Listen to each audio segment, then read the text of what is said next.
stopped making these videos because I'm out walking Lenny pretty much every day, 2 or 3 times a day, and it kind of dawned on us, we go all over the world, have food tours and all these fancy places. Love having a food tour. I think it all started off years ago, maybe about 15-20 years ago. We're in New York, and I'd been to New York a few times before, but it's the first time that Mrs. Cole had been there, and she'd organised this helicopter tour and all sorts of fancy things, and all I did was organise a Greenwich Village food tour. And the food tour, oh, that kicked ass. It was absolutely incredible. It took us into places that we'd seen in films. You'd just recognise as soon as you walk in, you're thinking, that was in such and such and such and such, and you're thinking, and then they take us to Cole's a big Friends fan, and we walked down to the big block, and they were looking up at it, and they were saying to us, "What's this building?"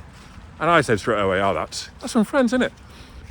She hadn't got a notion, and I was thinking, how could you not? You're this kind of a super fan, and yet you have no flipping notion. Anyway, the food tour was out of this world. Lenny, gotta keep my eye on Lenny here. He's dropped a ball. Where the hell's he dropped his ball? He's always dropping balls. Go on, Lenny. Have you left the ball? Come on, let's go and find it.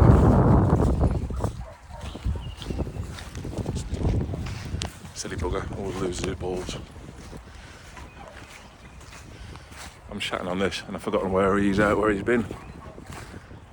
Sometimes I go the day after and he's like, we lose a ball. Next thing you know, he goes and finds it. I can see why people use the old selfie sticks. This phone doesn't weigh that much, but after a little while of holding it starts to weigh a bit. Anyway, yeah, we did the fancy food tour in New York, and it was great. And it was the talk of the holiday. We absolutely loved it. And since then, everywhere we go, we make sure we do a food tour. And they've been improving year on year. This last year, we did a couple of incredible ones in Vietnam.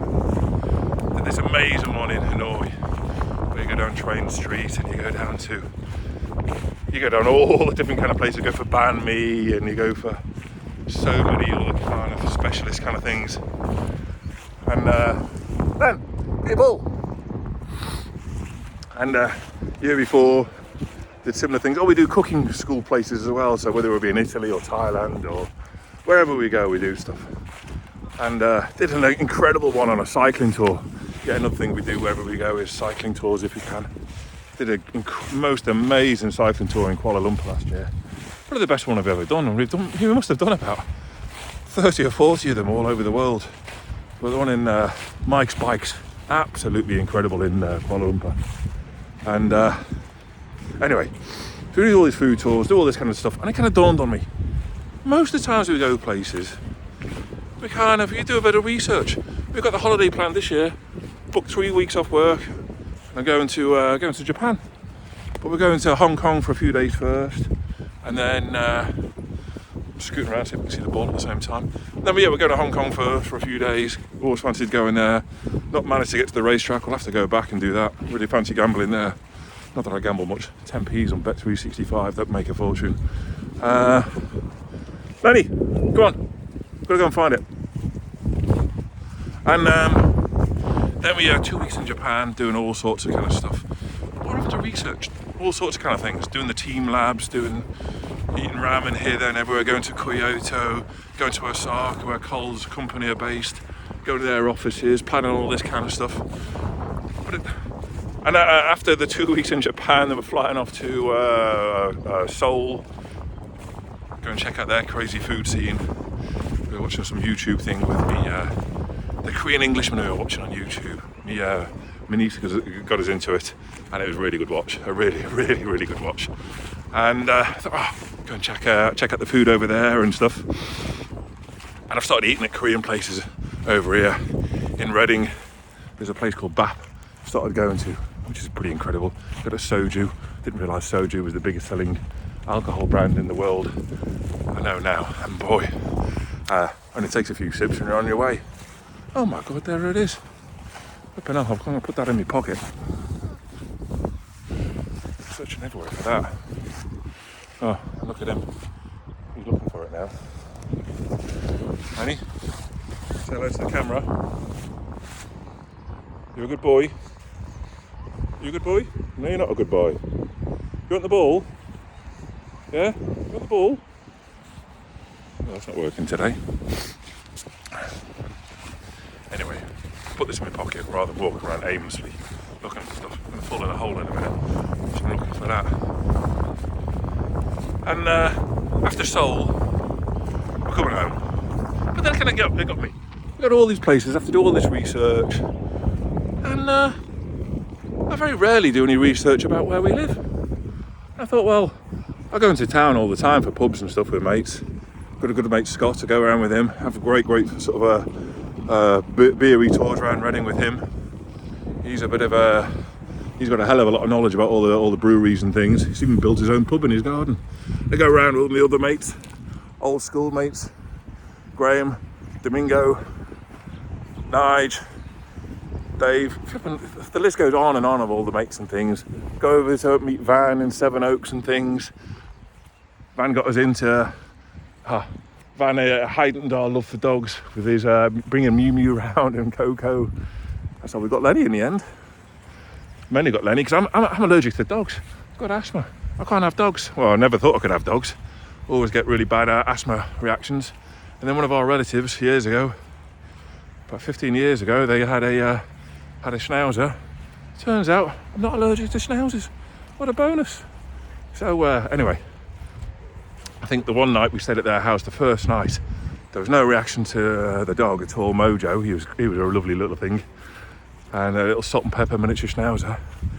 And then in the evening, I got quite bad. My asthma really came on. Turns out I'm allergic to the feather duvet. What a bugger. You got rid of the duvet, the asthma went. Maybe all these years I've had feather duvets, I could have had dogs. And the dogs are so much fun. I mean, I'm fairly talkative. The woman, my wife, Cole, she's really outgoing. And yet, we knew a fair few people on our street. We got Lenny. Now we know pretty much everyone on the street because most people have got dogs. And it's kind of frowned upon walking in parks without a dog. To a certain degree it is for us anyway. So yeah, so I did a bit of research on Reading. Because I came to Reading for the work. Reading is a commuter town. Really fast links into London. You get to Paddington from Reading in 25 minutes. I used to go into town all the time for work. And fairly quick links to Heathrow. You can get a train to Gatwick as well. It's a great little town, really. And it is a town, it's not a city. From what I gather, it's one of the bigger towns out there. But that's another story. Anyway, so I started doing a bit of research, and it seems Reading is famous for 3 Bs. Bricks, beer, and biscuits. The last two are particular favourites of mine. I'm a dunker, always been a dunker. All Woodcocks have been dunkers. My nan taught me well. My dad carried it on. Lenny! Len! What's this? I'm going to go and chase and rob some of the ball. Who's the fella from Oliver Twist? It's not Fagin. Who's the fella? Oh, I can't remember right now. I'm sure someone will tell us. But anyway, is it Bill Sykes? I can't remember. Anyway, he's a bit of a tinker, Lenny. Other people throw balls for their dogs. They run. Lenny goes halfway in between, growls at the other dog. They drop it. He picks it up and steals it. He's a right little bugger. Ben, what's this? Yeah, chuck his ball a little bit. That's the dog whistle. Will he find it? Will he find it? Annie, almost there. There it is. You just walked past it. Oh, what a plonker. He's my best mate, Lenny. He's great fun. Oh, look, there's a poo bin. Let's go back and clear this off. So anyway, I've done a bit of research on Reading, and at the weekend went down to get a nice breakfast, and sort of talking to the camera and whatever, telling people about it. One of my favourite breakfast places is Cafe Yoke. The breakfast from there are out of this world. It's a nice cafe, got a really nice friendly staff in there. They always make a fuss of him. They always give us a table by the door. Anyway, it's a really nice place. You don't need to see the poo bin. Make sure I put the poo in it, not his ball. The other week I put my glove in there by mistake and then went looking around the field for my glove.